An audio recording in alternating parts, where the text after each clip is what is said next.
ahead and start us recording. Um, and so welcome to you all. Today, our discussions, as you know, are going to be around community. And we have the great pleasure of having another close partner and public health leader, Dr.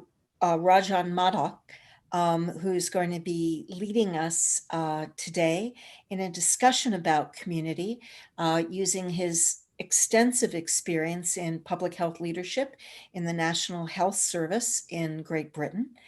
And I think I'm going to just hand over the reins to you, Rajan, to take us through your thoughts and interactions around community. Well, thank you very much, Erica, and hello, everyone. Before I go further, can I do a sound check? And also to apologize that I am in North Wales in the UK, and the weather out here is pretty awful today. It's supposed to be snowing later on and sleet. So if there's a time lag, there's a delay, then please bear with me. But can you cope with this? Is this okay? Very good. Right, okay. So somehow make some sign or someone, whoever is on video, at least say it's okay to keep me so that I know that it's working. Uh, I mean, I've been using this technology for a while. Thank you for that thumbs up, Dr. Balraj. Uh, I've been using this technology for a while, but I still can't get over it.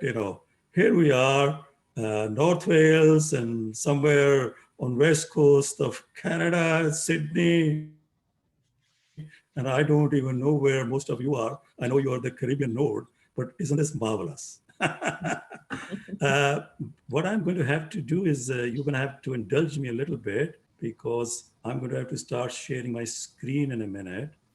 And then at some stage,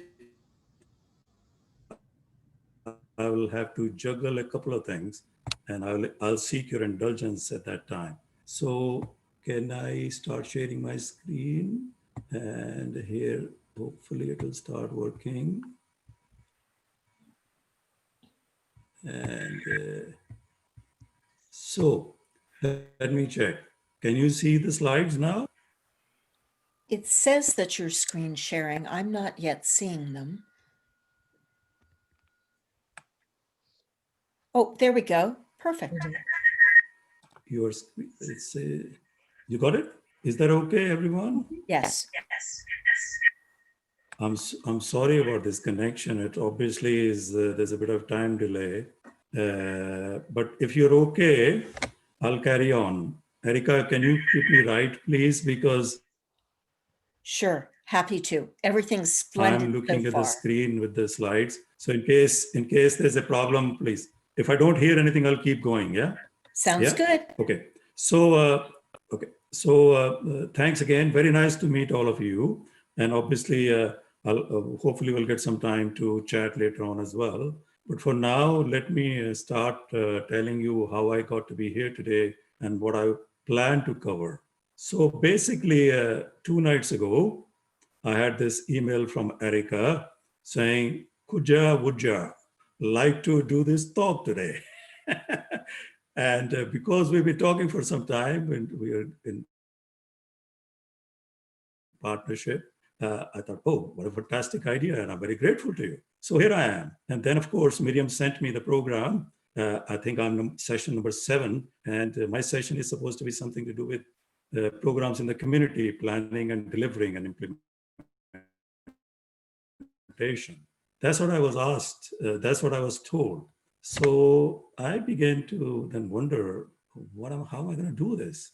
I have 2 days, and I know that you guys are busy people and you're very senior people. So I was scratching my head as to how do I add value? And clearly, looking at the title of the talk, the standard stuff would have been, okay, community program, you start with the health needs assessment, what is the population, problems, challenges, prioritization, planning for change, review the cycle, And of course, you could also go further and start looking at some of the management tools, the 5 Ys or lean or agile or whatever, the 6 Sigma. And let me do a poll here now. Is that what you were expecting me to cover? Generally, is that what your aspiration was? It certainly is wonderful with us. Did you want thumbs ups from or questions from folks Well, or? it may not work like this. So let me proceed, because if that is the expectation, then I'm really sorry to have to tell you that I'm going to fail. It is Because okay to have that- different expectations. Don't worry. because that is not what I'm going to do. And I tell you why I'm not going to do that. The reason I'm not going to do that is, to me, there are two types of problems in life. There are simple problems and there are wicked problems. So the simple problems are very simple ones, like how do we get to the moon? So we are here on Earth, moon is up there. We just need to figure out how do we get to the moon. The wicked problems are, how do you design and implement an effective community public health program? And I'll come back to this throughout my presentation. But I think the whole notion of doing that is riddled with problems, and these are wicked issues. So that is why I thought maybe that is not what you want me to do, the basic theory, because also knowing the audience and the fact that you are senior people and busy people, most of that stuff on health need assessment and management, you can read up and you probably already know most of it.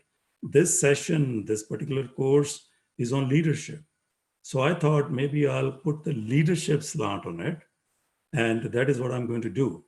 Now, decision time. Are you with me? If not, you're excused and you can use the time otherwise. But if you are interested, I'll carry on. And in fantastic. Thank you. 4 thumbs up again. So let me carry on. And let me start with this quote. Let me take 30 seconds for you to read it. Can you see the whole screen completely? Yes, we sure can. I'll let you read it. Why don't you read it?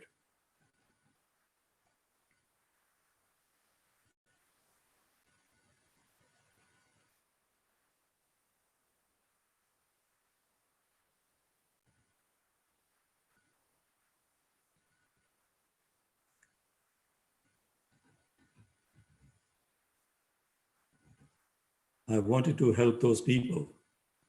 Anyone? Who said that? And again, because of logistics, it may not work. So this is the guy who said it. And because this is part of PAHO, Pan American Health Organization leadership course, I thought I'll use one of your leaders from America, South America, Che Guevara. And this is what he ended up saying. But how can one actually carry out a work of social welfare, which is what we are talking about, community engagement? How do you unite individual endeavor with the needs of society? Because for this task, as for all revolutionary tasks, it is the individual who is needed. And fast forward, and our task now is to orient the creative abilities of all medical professionals towards the tasks of social medicine. That is what I think you mean when you talk about designing public health programs for the community, because it's not just you. You have to influence all of those people who are going to be able to deliver that program for you. And that is the ultimate challenge. And in designing these and delivering, which is the topic for today, I thought I may share this English proverb with you. Many a slip twixt the cup and the lip. So there's a long way from thinking about, wouldn't it be nice and doesn't the community need this, to actually making sure it works and makes the difference that you're ultimately seeking. There are lots of issues. And two things will help on the way. The first of those is this, and this is about the United Kingdom, but I can bet you this is the state of affairs in most of the countries. because some of the underlying trends are global. We now live in a nation where doctors destroy health. Remember, according to US, the third biggest cause of death is medical errors. Yeah, patient safety is the biggest concern now. Third, commonest cause. Lawyers destroy justice, universities are not interested in knowledge, and so on and so forth. Because the point of sharing this is this: don't push against the reality when you're designing public health program. At the end of the day, it is what it is. Don't try and imagine a different reality. The reality is what you are faced with. And the challenge will be, how do you overcome the reality? In overcoming the reality is the second thing you have to keep in mind. Those of a certain generation, and I suspect most of the participants on this course are much younger. I'm an oldie, as you can probably tell by my gray beard. But for my generation in the 60s and 70s, well, at least I was a great fan of Zen and the Art of Motorcycle Maintenance. And I personally think it is probably one of the best books ever written. And what Zen had to say in this: if we are going to reform the world and make it a better place to live in, the way to do it is not to talk about relationships of a political nature. Stop worrying about grand designs on public health program and all that stuff. The way to do it is really by leading by example. The social values are right only if the individual values are right. The place to improve the world is first in one's own heart and head and hands, and then work outward from there. People can talk about how to expand the destiny of mankind. I just want to fix a motorcycle. And that's what I want to do tonight with you. I just want to tell you, talk about public health program. And I tell you something else, which is that the very fact that you're here, you can be astonishing. So don't lose sight of that. And one of my favorite poets is Hafiz. I wish I could show you when you're lonely or in the darkness, the astonishing light of your own being. Because if you are interested in leadership and you want to create those kind of programs, it will be lonely, it'll be stressful, you'll be in darkness. But look inside and he'll see you through. So, what does all that preaching got to do with it? Yeah. So this is my background. I don't need to go through all of this now. You can look me up. I've been working with Professor Heller, you have met before, in People's Uni, which is now partnering with NextGenU. And I'm originally from India. I came to the UK in 1980 after qualifying as a doctor there, and I've done my 40 years in this country, during which time I did all sorts of stuff on originally as an orthopedic surgeon and then in public health, leading public health setups in different areas in the NHS, involved in education, research, and voluntary stuff. And life has been like snakes and ladders, you know, that Ludo game. So there have been ups and there have been downs. Life doesn't move in, you know, straightforward trajectories. You know, there are ups and downs. But in all of this, I had a life mantra. So my life mantra always was do good, have fun, make money, and in brackets, modestly. And it was in that order. For me, the overriding principle was I had to do good, but I have to have fun as well. And I needed to make a decent living. And I think I managed to do most of that, yeah, during that 40 years, despite ups and downs and snakes and ladders. And what I want to share with you from that journey, which will hopefully be helpful, some of it may be evident to you, some of it you may already be practicing, but no harm in repeating certain things, are these 5 lessons. So the first lessons, and please bear with me, and at any stage anybody wants to stop me, please do. And Erica, if you're scanning, please, you know, be the lookout for me, help me, because I can see you on my screen. Because 1 or 2 of these slides are busy, I have to explain these things to you.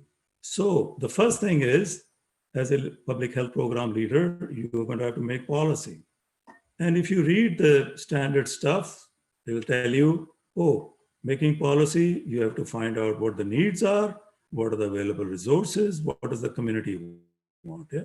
And that triangle is the ideal way of doing a public health program. Actually wrong. Because what happens in real life is the professionals are actually the leaders. There are demands, over demands, including the press with the pressure groups, and it's the politicians who actually dictate what needs to happen. So this is actually the real world, as opposed to the idle word here. And the public health leadership challenge in designing a public health program is to reconcile these different perspectives. Don't let anybody ever tell you about evidence-based policy. There is no evidence-based policy. It's such a hodgepodge. There's a saying, one should never see how policy and sausages are made. They are very messy processes. One just has to enjoy the fruits of that. Yeah. Lesson number 1, how to make policy. Lesson number 2, when you have made policy and you are sitting back and seeing it implemented, there's a tendency to see progress in a linear fashion like this, the solid A line. Unfortunately, it doesn't work like that. You start a program and in a policy, you can keep going around in circles. Okay, how many years did it take from the first study on cigarette smoking and cancer? Study after study after study, yeah? And then in the 90s, finally, we started talking about it, yeah? And you get the breakthrough, yeah? And did we get the breakthrough? Were we out of it? No, because we got stuck into the vaping thing, yeah? And this is how the programs get implemented. And you keep going. Whilst we were struggling with smoking, everything else we were ignoring. The obesity epidemic, the physical exercise nobody is undertaking, alcohol, drugs, whatever, yeah? And we never made the connection that actually is the same underlying problem. And every now and then you have that paradigm shift. You say, aha, the penny drops. Actually, smoking, diet, exercise, they're all the same. And we need to get to the root causes, which are to do with education, not necessarily clinical interventions or discrete intervention. But that is how progress happens. And sometimes you may find yourself caught in that loop for a very, very long time. I still remember in the 90s when one of the British prime ministers was getting appointed, Tony Blair, and I was actively lobbying at that stage for water fluoridation. And he was the longest serving prime minister ever, over 10 years. During that 10 years, he never moved an inch on fluoridation. What he did was created one smoke screen after another smoke screen. There inquiry after inquiry. And we ended up having consultations on how to do a consultation. So don't underestimate it, and be very careful of this particular trap. The third lesson I wanted to give you in terms of designing and implementing a public health program is this particular quote. And again, I'll let you read it for 30 seconds while I have this sip of water.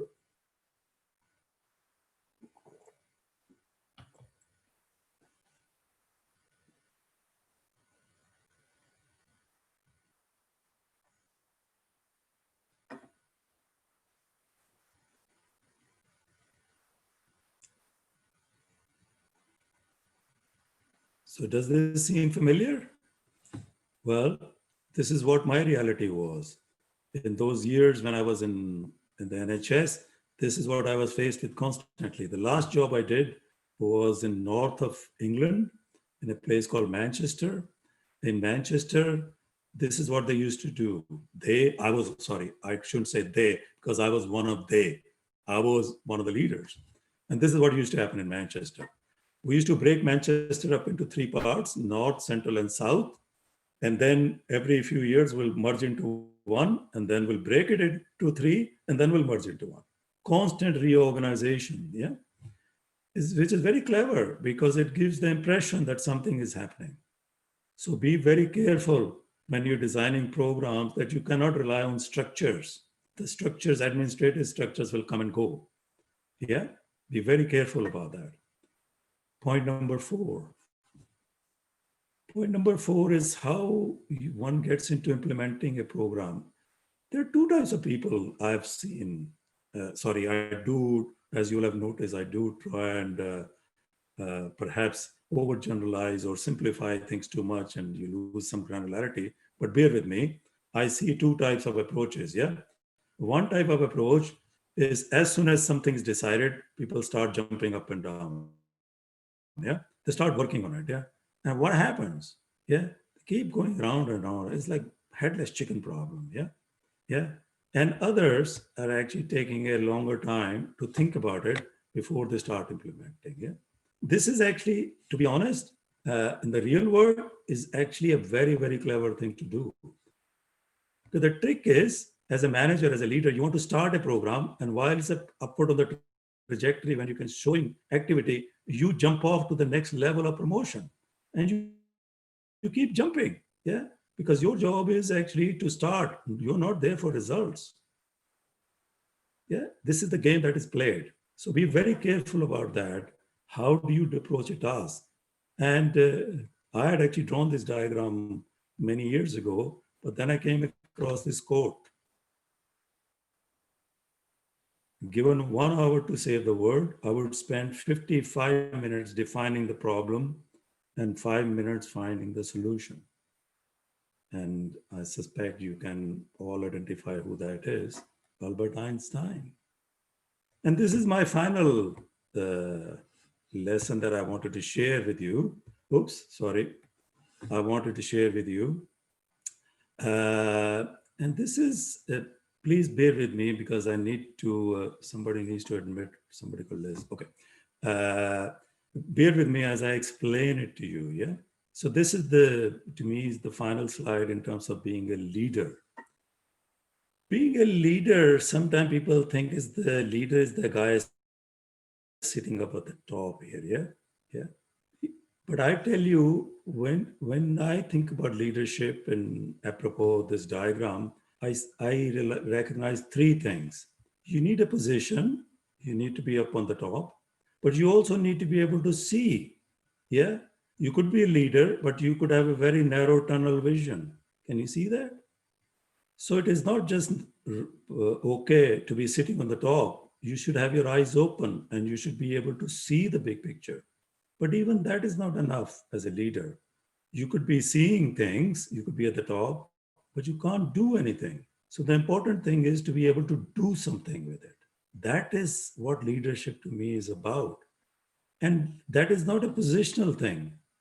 There's a saying here we use, which is that both cream and crap rises to the top. So just because somebody is there doesn't mean that they are, either they can see things or they are effective. Or just because somebody is low down there doesn't mean they're not good enough. Because somebody here, very low down in the hierarchy and status, could be actually quite good. They could be the visionary. And I always found this example in a film some of you may have seen or heard of. There's a very famous film called The Schindler's List, which was about the Holocaust. Where is that? Hello? Sorry, somebody's got their mic on. There's a film called The Schindler's List, and everybody thinks of Oskar Schindler as the leader.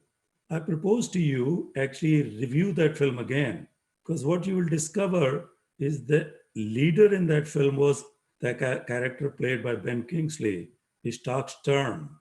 Itzhak Stern was the guy who made Oskar Schindler. And that is what you will find in your programs. Always look out for the guy. Don't ever be seduced by the position. Don't think that just because somebody is a chairman or a CEO, that they are the boss. They necessarily know it all. There might be a guy down here, and have the insight and humility to engage them. And I thought, because I've been talking for too long, I will actually take a pause here and do something. I'll show you something else. So bear with me. because now I need to jump screens here. So please bear with me for a second, yeah? As I have to do No the problem. Thank technology you, Raja. right here. Sorry, That's great. but no, I'm coming back, just bear with me. Okay, if you just bear with me for a second, I want to show you something else. But I need to do this. And also, when you have a chance, you do have a question in the chat. Whilst I'm doing it, may I request you to start thinking about some questions that you may have?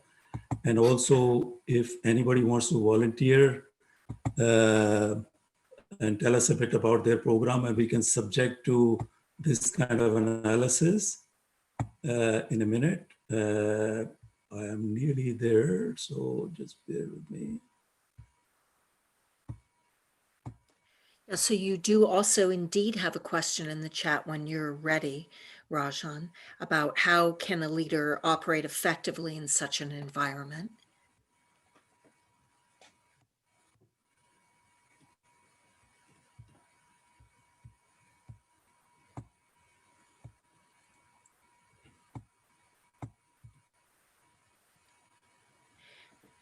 And as Rajan suggested, while he's doing that, if folks are wanting to put other questions or chime in with their related. Can you hear this?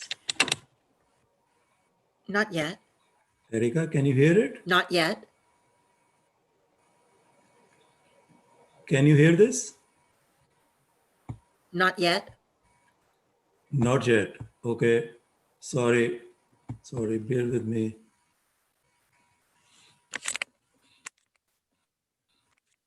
Sorry, folks. As I said before, is to do with the technology here today with the weather. And I could not actually get this.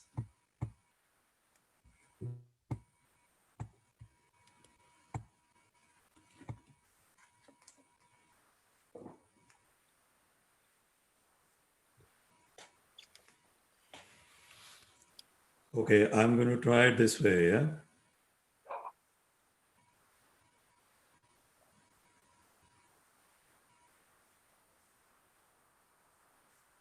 Okay. On a certain day, Can you hear this? Yes. a bull and a Okay, wait 1 second then, yeah? So I will start from the beginning and I will turn the video on here.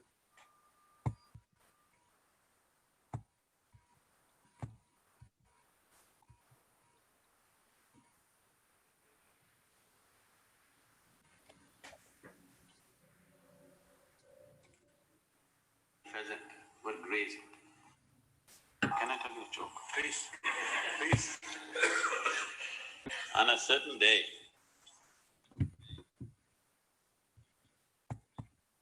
Okay, I'm nearly there, folks. Thanks for your patience. Yeah. I was hoping we were going to get to hear the joke, but okay. Oh, it's coming, it's coming. I hope it is coming. That sounds good.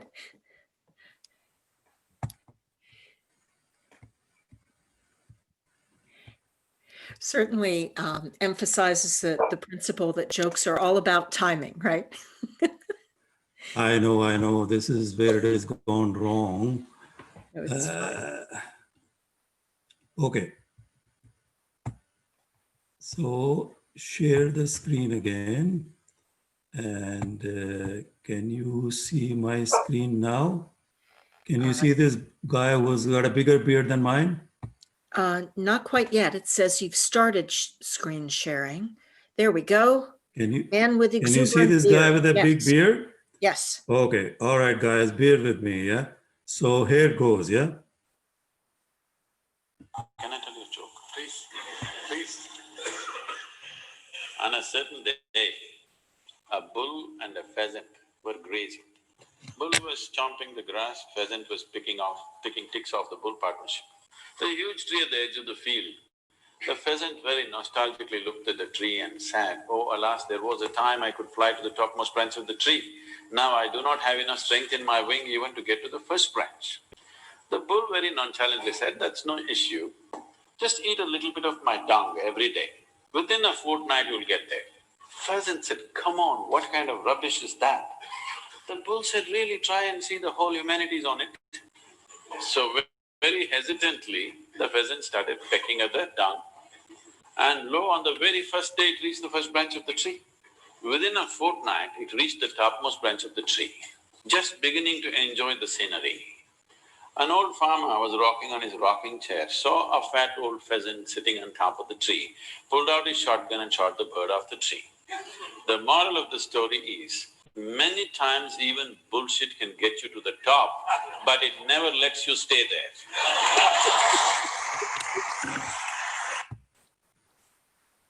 So let's go back to my presentation. Are you seeing my slides now? Yes, we sure are. Erica, can you see my Yep. slide Yes. now? Yes. Hello? Yes. Yes. Am I We are. here?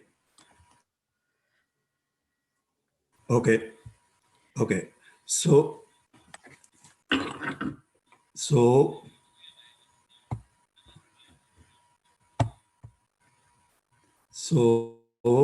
okay.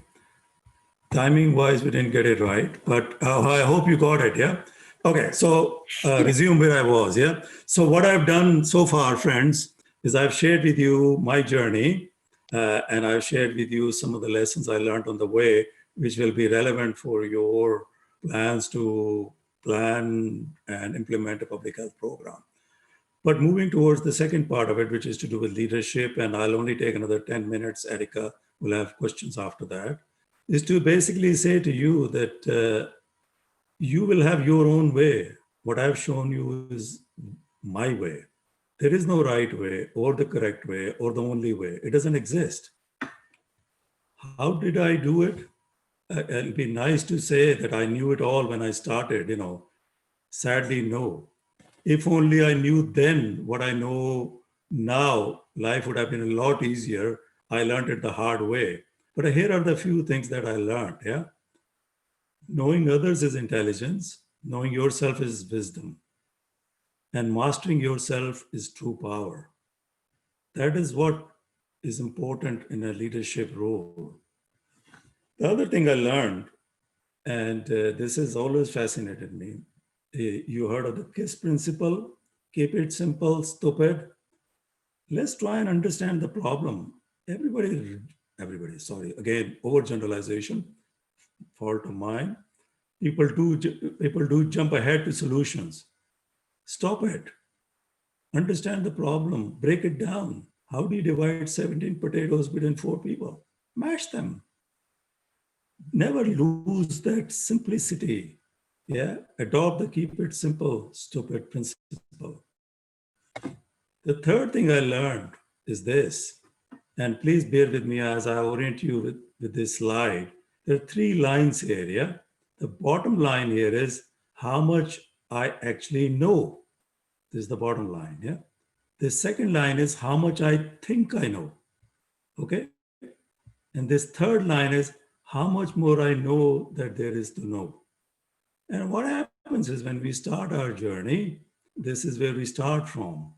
But very soon we fall in this trap where we think we know this much, where we actually know very little. And this is the stage which is the most dangerous stage, where you become an expert. And to some extent, all of us are guilty of it at some stage in our life, yeah? When we think we know more than we actually do know. It's for many of us, it's a passing phase. We go through it, it's the enthusiasm of the youth. You suddenly think, I was certainly very cocky when I became an orthopedic surgeon initially, when I did my FRCS, and certainly thought I knew everything until I realized I actually didn't. And that happens to a lot of people. When they suddenly become, oh, I'm a leader, I'm a clinical director, or I become a chief executive, I know everything. The difference between this and this phase, and the difference between good and great is this, that at this stage, they realize they have the insight and the humility insight to recognize that maybe they don't know, and the humility to accept help from others. And this is the most critical part. This is the most dangerous period, because the sooner you get into this stage, which is the real expert phase, I know nothing, that's nirvana. It really frees you up. You can ask all sorts of questions. And how did I learn all of this? This is the old Confucius quote. 3 methods we learn wisdom. First, by reflection, which is the noblest. Second, by imitation, the easiest. And the third, by experience, which is the bitterest. What I described to you was largely initially learned through this, by experience, which is the bitterest, which is why the snakes and ladders. What you can do is to imitate some of that. But most importantly, I'll encourage you to adopt this practice of reflection, which is what I have tried to do. So coming towards the end, this is a compendium of the reflective writings during my career in the NHS. Over 25 years, I used to write things, and this is a compendium that I put together of reflective writings during my career. And the reason I got into it was that I was getting bombarded by all this stuff, yeah? So people are throwing stuff at me.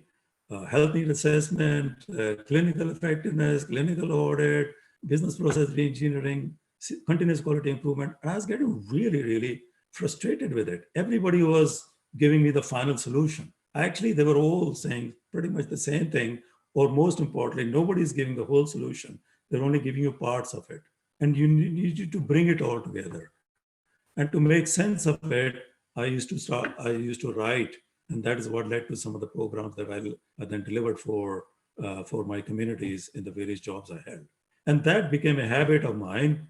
And most recently, I published another one, which is this time in a poetry form, hence poetry. So I'm not a poet, guys, okay? So this is an attempt at it. Verse is about my musings on life. Because ultimately, as I said at the beginning as well, ultimately, profession and personal life are not two different things. It's the same thing. You can't say I'll be good in my professional life and can be a crap husband, father, brother, sister, whatever it is, sister, because you are you. If you're good in one, you'll be good in another. And you need to understand life as much as you need to understand profession. And all of this is now led me to create this course, Reflection for Healthcare Workers, which is, we'll be talking to Miriam and Erica. We are now joined up. So I don't know, Erica, I'll leave it to you in case it is of interest, whether it can be fast-tracked into delivering through our new collaboration. But at the moment it's available, and we can provide information on this. So in conclusion then, I've already declared to you my interest in poetry. Forgive me if you already know this poem and maybe even follow it, but this is Robert Frost, The Road Not Taken. And those of you who haven't read it, you may want to read it. I want to just quote the last 7 lines to you. Yet knowing how way leads on to way, I doubted if I should ever come back. I shall be telling this with a sigh, somewhere ages and ages hence. 2 roads diverge in a wood, and I took the one less traveled by, and that has made all the difference. And I guess the point I want to leave with you is this, that imagine yourself 40 years from now, well, 40, however many years. In my case, it was 40 years. You are looking back on your life in terms of a public health leader. What do you want the story to be? What do you want to say? What would make you a happy person at that stage? What would give you peace? That is the ultimate challenge. Because if you can imagine it, you'll be very successful in all the public health programs that you're interested in developing and delivering for your community. Because it is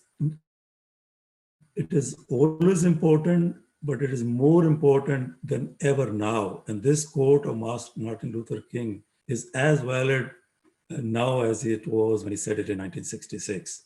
of all the forms of inequality, injustice in healthcare is the most shocking and inhumane. As we are in the 21st century, as we have seen widening health inequalities, as we have seen how public health programs, and we are living through it at the moment, COVID is not a failure of, it's not a medical issue, it's a failure of systems. Yeah, both from all the way global to local level. Yeah. And this is just one example of the problem that we are facing. Public health leadership and the kind of program that you will be interested in have become more important. And I'll leave you with this final slide that in doing so,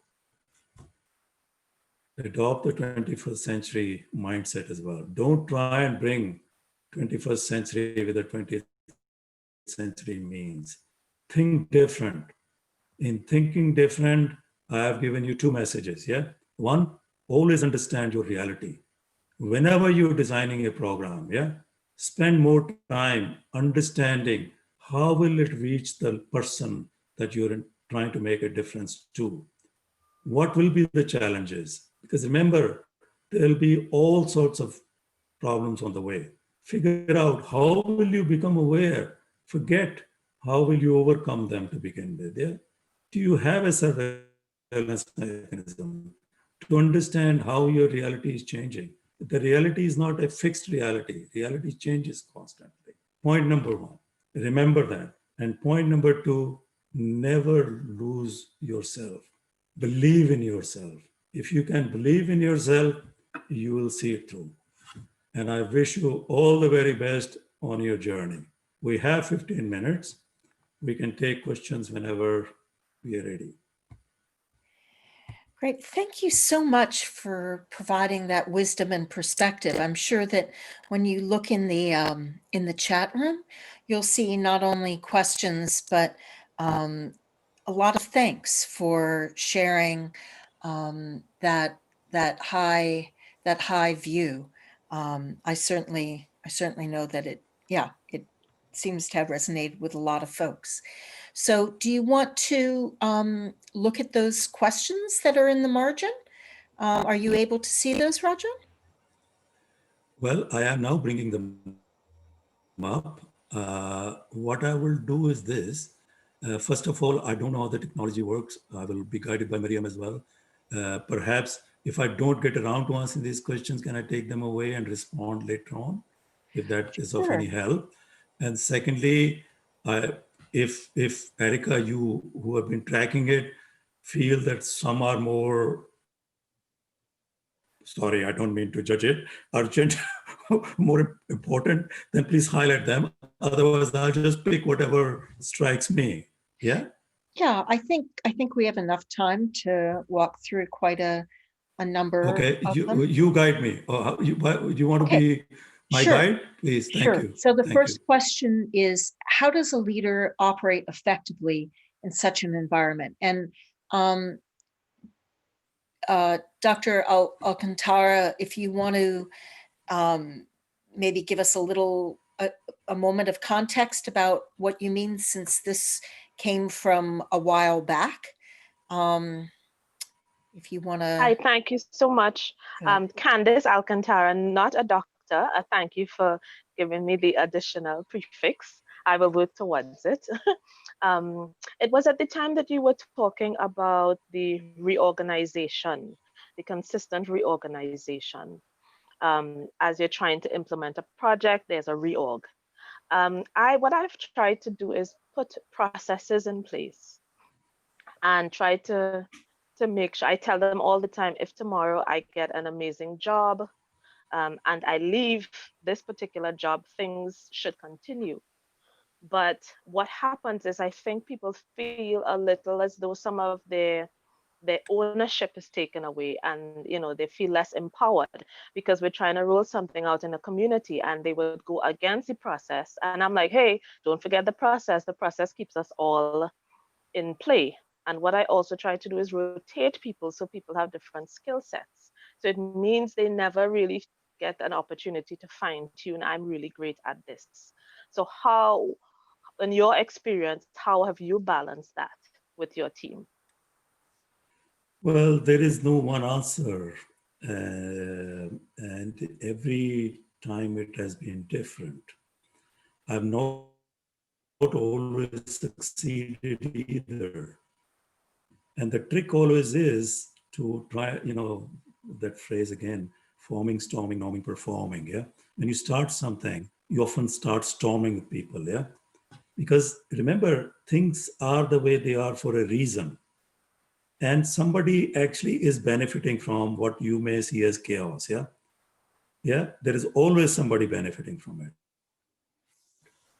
And not everybody, just because you think it's the good thing, will certainly start listening. It takes a long, long time to bring that coalition together. One has to be mindful of that. One has to carry colleagues with oneself, and you have to make time to try and understand what may be the problem. And people are used to processes, they're used to their way of working. Somebody coming from outside is always going to be a challenge for others. And let me give you one example, yeah? And this may be, I know some of you are not doctors here, and it's partly a clinical, but it's a service provision is ultimately about public health to some extent. And this was to do with in the NHS, we have big problems with waiting lists. People could not see a consultant, specialist for a very long time. In the early 90s, you had to wait 18 months to see someone with back pain, an orthopedic surgeon to see for back pain. And I said, I was an orthopedic surgeon at that time. I said, but why do you need to see an orthopedic surgeon? You can go to a nurse. But you can't do it because orthopedic surgeons were really mad about it. What the hell do you mean? Sorry. You are dumbing down our profession. But anyway, I railroaded through a nurse-led clinic. It took me 3 years. By the time I overcame the resistance of doctors, I overcame the resistance of referring GPs who would not refer to a nurse. Who do you think we are? We are doctors. How can we refer to a nurse? Yeah. So all of this I had to fight through. It took me 4 years to get the model running. I went to a different area. Guess what? Same thing. This is only 50 miles down the road. I was promoted, gone to a different area. Guess what I had to do? I had to start all over again. 50 miles down the road. They have friends in that area. They can talk to them. They move in same professional circles. No, didn't work. It took me 3 years. I went to another job, which was 100 miles away. This was another senior promotion. Yeah, that's what happens. They move you around. Yeah, you refer to reorganizations. Yeah, so I got moved around somewhere else. Yeah, guess what? Don't guess. It was the same thing. And this time I didn't do it. I said to the local leaders, I said, no, guys, come on, you need to pick it up. Actually, they did. They did. So I have my sympathies. I think this is why I was saying to you before, remember not to lose confidence. Remember there'll be setbacks.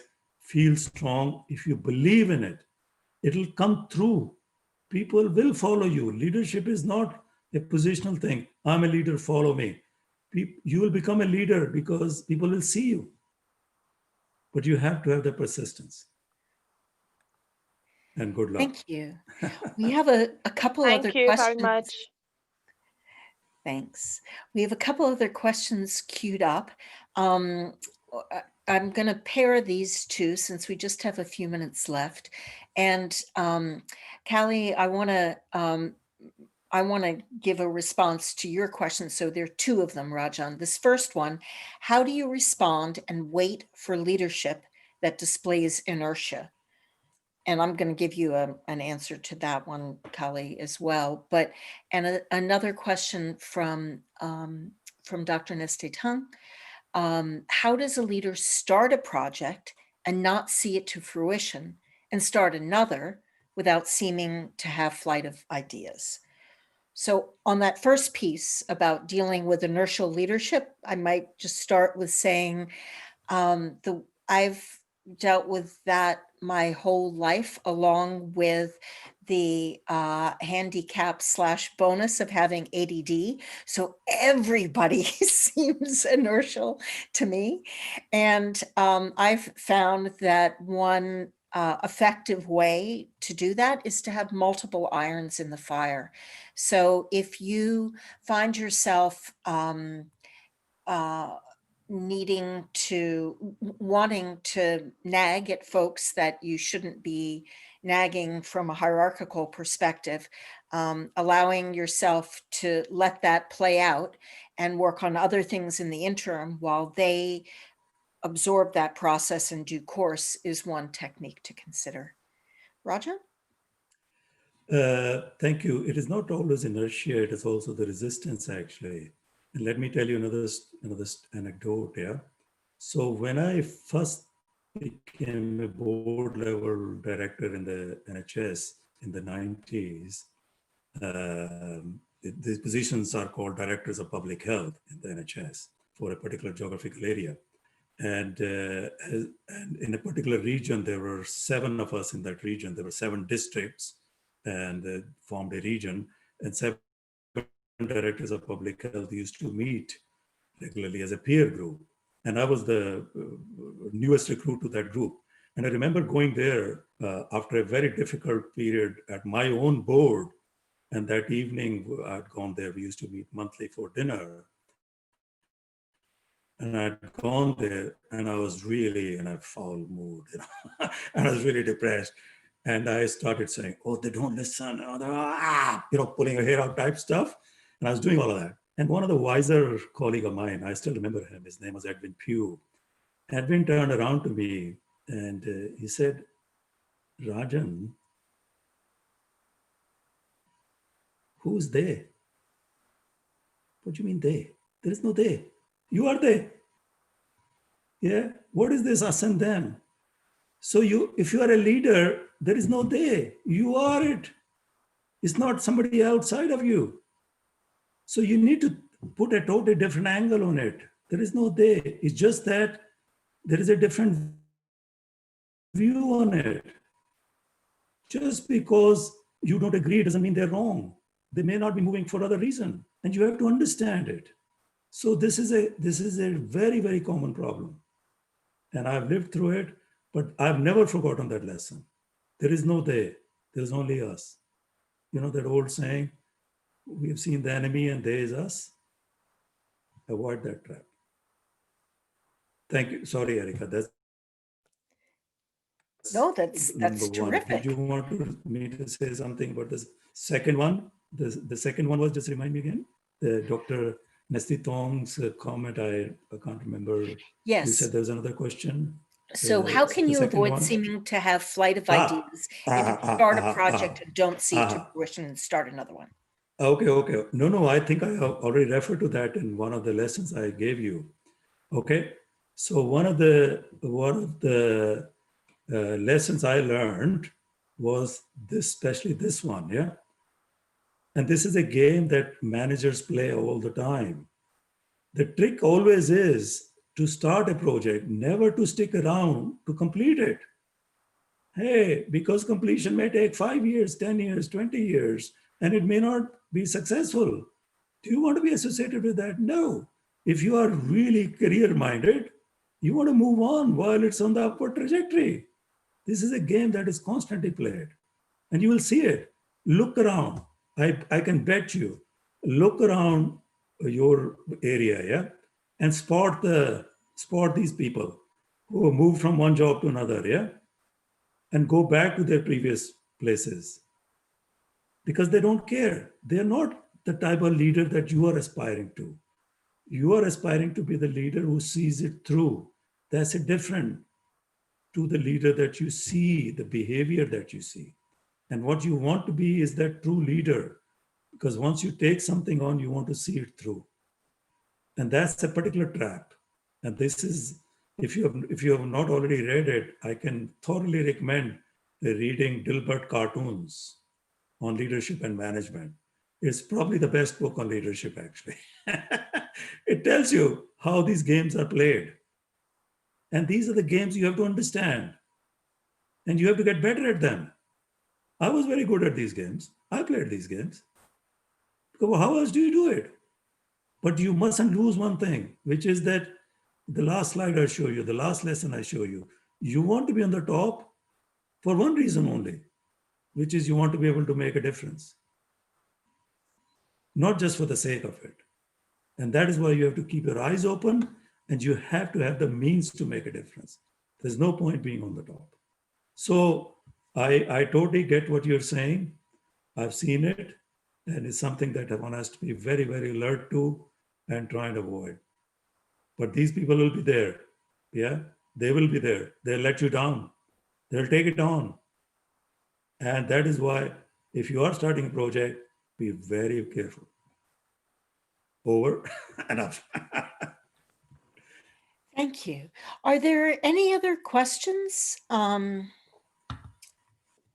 just putting the that citation into the chat that you mentioned, Rajan. I presume that that's the book that you're talking about. Yes. Sorry, in the chat. Oh, you are into it as well. No, do you know Gilbert? Dilbert, not Gilbert. Dilbert is a syndicated cartoon series. Oh, yes. Okay. That's very funny. I'm highly familiar with Dilbert, and I wasn't with Gilbert, so I poked around for it. Thank you for that clarification. Okay, nobody should read Gilbert Fairholm's book then. Everyone should look at Dilbert cartoons. All right, very good. All right, thank you. We're right up against the hour.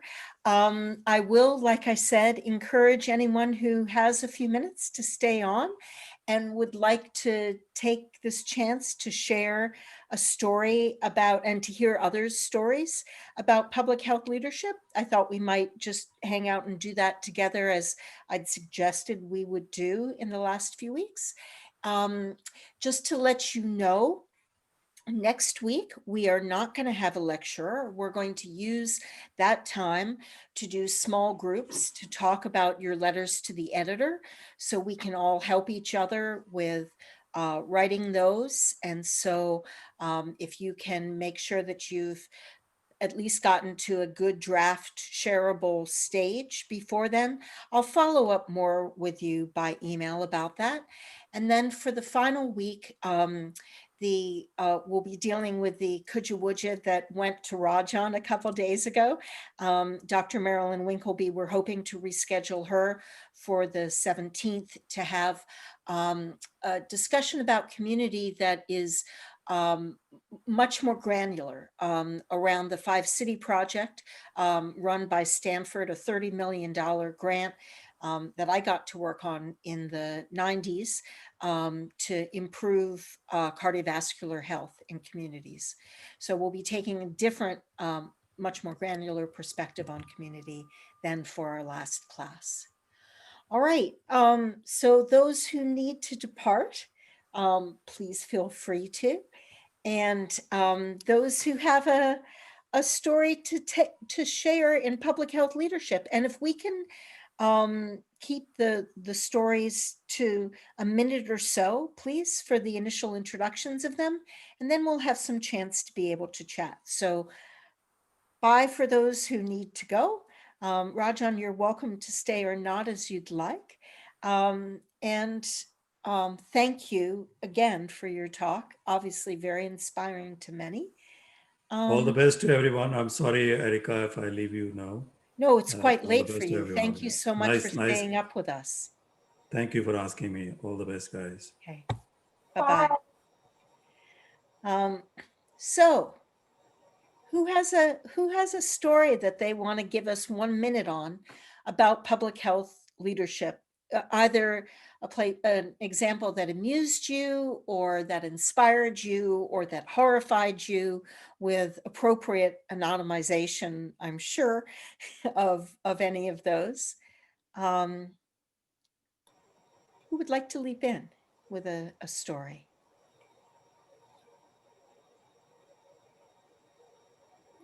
I'll share something. This is Miriam Chickering. I'm the Chief Executive Officer at NextGenU. I'm leading a team. We're creating a course for intensive care nurses. And one of the nurses who's helping to lead the project, she just had a premature baby. And she was called back out of maternity leave early for COVID surge. So she has a premature infant at home and she has other risk factors that increase her risk of severe COVID, and she's been mandated to return early to adult intensive care.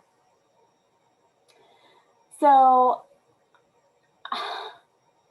this is just, it's such a horrifying situation that so many frontline healthcare providers are currently faced with. And how does one, so it's not a story of actual leadership, but a real life thing that's happening. How does one lead in that kind of scenario?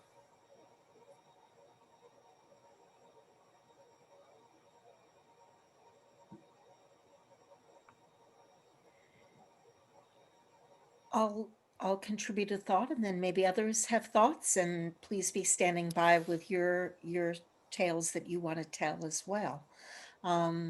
That seems like such a vulnerable position to be in.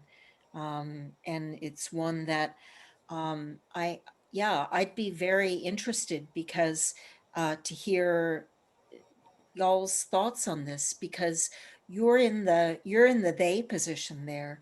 You're the folks who are making decisions about who needs to go back to work, and maybe this could be a chance for you to talk some about some of these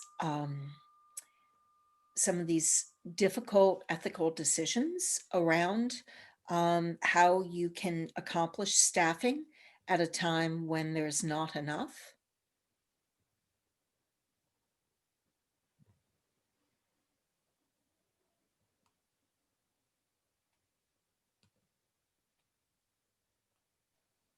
I'd like to say something. Thank you. Hi. Hi. First of all, I like to say my heart goes out to that nurse who had the premature baby, that, she should have to experience something like this. I believe that no one is indispensable. And I'm thinking, and that position, I know we need the frontline workers, but I'm really thinking that some contingency plan could have been put in place so that she can attend to her baby. I don't know how anybody else feels about it, but that's my view. Are you all hearing me? Yes. Yeah. And the reason why I'm saying that is because you just have to think, suppose then that she was hospitalized. Just think she was hospitalized while having this baby and she could not return. When they have to put in contingency plans in place to have the area covered. So I'm thinking this is really, we know we need a staff, but at the same time, we have to look at a more human side of it. Because I have situations, I'm a nurse manager, and it's been like some people are unable to get their vacation leave, but yet I had to advocate so that my nurses, even though we have to send one at a time and they can only probably get 10 days, but just to say these people are exhausted, they are working really, they're dedicated and really working hard. So I had to advocate for them and said, okay, let's give them, if it's 10 days, each person can have 10 days instead of just saying no vacation for anyone, because they are under a lot of pressure, under a lot of stress. And when they're stressed, anything can break. Suppose they become so stressed that they become ill, then we have to do without them totally. That's just my opinion about it. Thank you. Thank you. I would like to add a thought on it as well. I would have preferred, as her leader, to go out and put myself on duty for a few hours at least, than to put herself and her baby at risk. Because I think it's an awesome responsibility. If I would find out that this nurse got COVID, who's going to take care of her baby? I would not want, as a leader, to know that I would have placed my staff in a position that is so terrible. And it tells me the quality of leadership, because that nurse would not have even been considered to coming back out to work at this point. That's just my thought on it.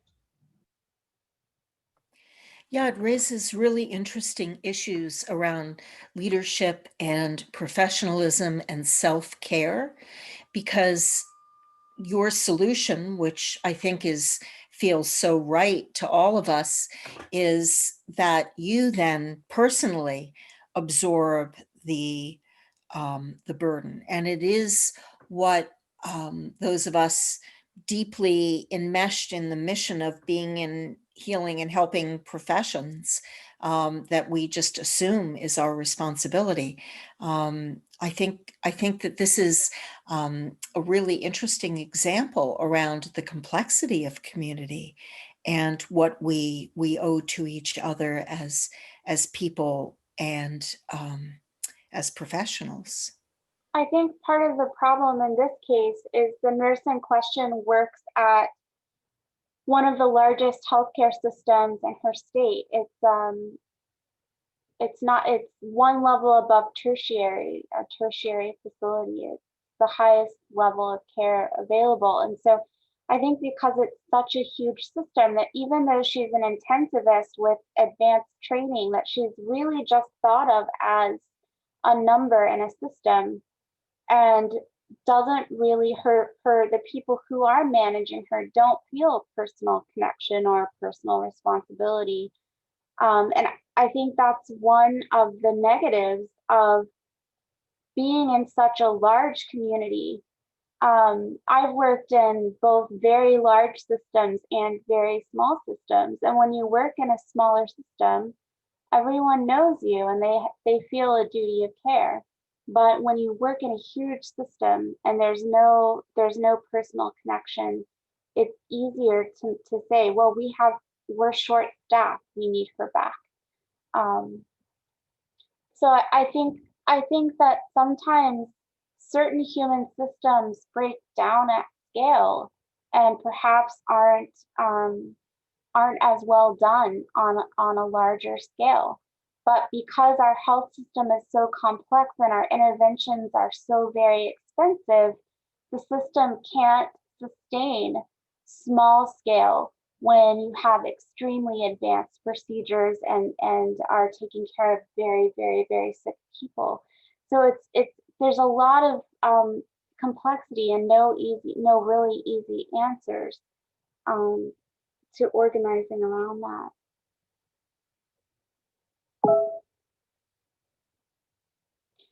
Okay, I think I'm done. I think somebody else should have a turn now.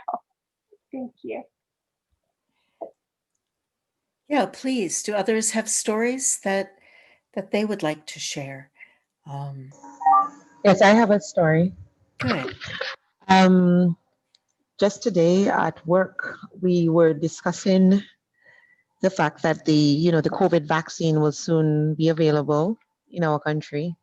And it was just when everyone really honestly reflected and thought about them being the recipients, the general consensus was that there's just this actual fear on the inside, fear of the unknown, since it's a relatively new vaccine.